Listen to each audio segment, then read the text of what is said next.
that system. Wow. So, Mike, powerful stuff. Did you think that you were going to be a big-time lawyer when you were a kid?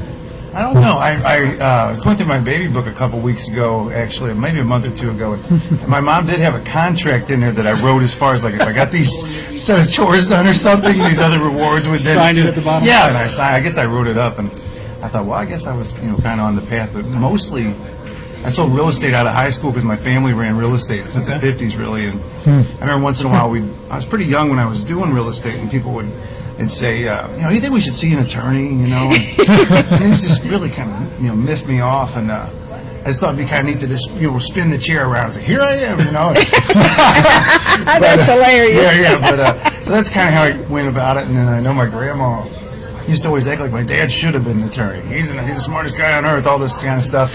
And I guess I'll just give it a try, Yeah, you've done pretty well. I know some of the companies you work with, and you've always been great just to see around town, too. One of those positive spirits and a lawyer on top of that. Crazy. Yeah, thank you. Yeah.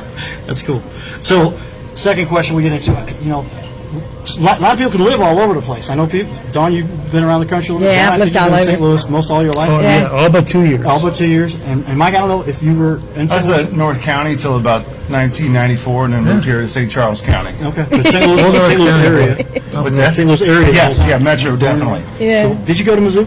Yes, for law school I did. And I got my master's in journalism from Mizzou at the same time. Okay, so you got it. That's well covered. So tell me, all right, let's start on this one, Mike. What distinguishes Carter Law from every other law company out there? I wanted to follow up on that one. I thought of something when you were talking about St. Louis and why you like it here. Is I bartended for about 10 years or so, and I was right next to a hotel. And people from California and New York would come through and we'd talk. And they said they would, several people over the course of a decade would say they would freak out because they'd be at the grocery store and there'd be a little older lady or man looking up to get something off the top shelf, and by God, somebody would come up and help get it. And they were like, when does that happen? It doesn't happen right in California. But so that might be a good descriptor, a little bit. That's cool. But thanks for sharing that. That's good. We've been pretty fortunate at Carter Law offices as far as kind of dipping our different skill sets with a little bit of corporate law. I came from a real estate background and ended up having some luck in the criminal arena as well. And a couple different people I had known from real estate, doing that for 6 or 7 years, and then my dad having a real estate place for 20 years that I left to go into law. All those relationships, like with your relationships that you make doing these shows and all the stuff that you get exposure-wise, we just kind of took off and never looked back. I'm pretty fortunate. I'm very thankful. Well, I know you've been so well regarded in the whole community. Judge, you have to be selected and elected for that, right? Elected, yeah, out in Winsville. And you've run for office there, and to win that, that's kind of cool. But I mean, just as a lawyer, I just talked to some of the circles around town. They're like, "Ooh, Mike Carter, he's kind of one of the big wigs." How do you think you got there? Just doing things right, being out there. I know you do a lot of internet stuff and keep connected in the community. What do you think it is that really sets you apart? I would. Unfortunately, I think I would say that if you've got a potential to almost aggravate in the legal field, so if you'll take it just one step too far, like you just won't, like you want to negotiate and you want to compromise, you want to figure out solutions all the time. I mean, that's the way of the world, right? But if you'll just once in a while where you're just like, dude, this is not the time to compromise. We're taking it to the mat. And if you do that once, twice, 20 times, I think eventually people start calling you more and wanting you on their team.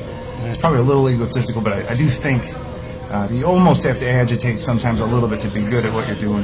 Well, they talk about if anybody's ever going to separate themselves from the crowd, do something crazy like wear a baseball uniform and a cowboy hat to the Cardinal. Right. You're going to get some grief. Yeah. There's going to be some people that get a little unsettled by that, but it depends what you're trying to do with it. And so I go out and try to help.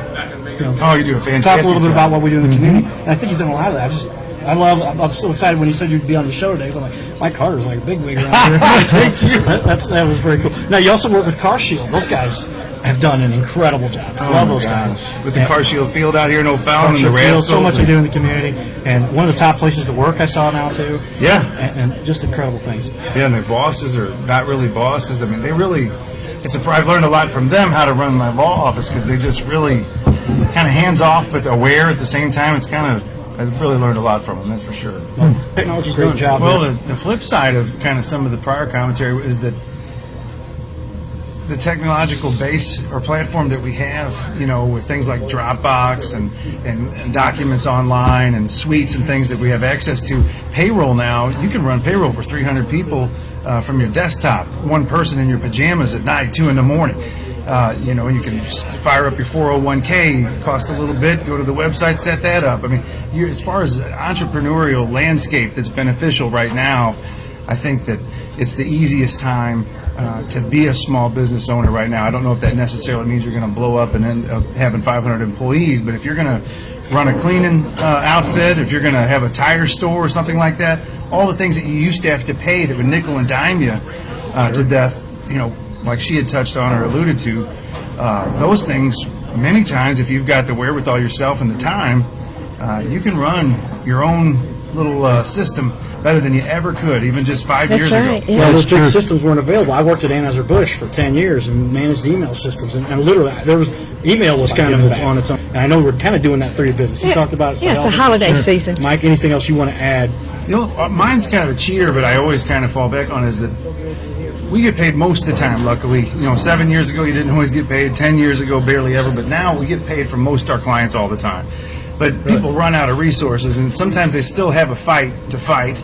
And we will pick and choose people who we want to go ahead and join the fight for free, for another 100 hours of legaling. And because it can either be a feather in your cap, or you can just feel good that you were able to kind of take it to the next level. And I don't know if it counts as pro bono hours when you do it that way, because you were paid the first $800, but then you go ahead for another 5,000. But that's the way we typically end up giving back, is picking a couple different battles that we might have given up on if it was just about the dollar, if that makes sense. Yeah. Well, I mean, that's so critical. So many families, they've got something big they could have, that was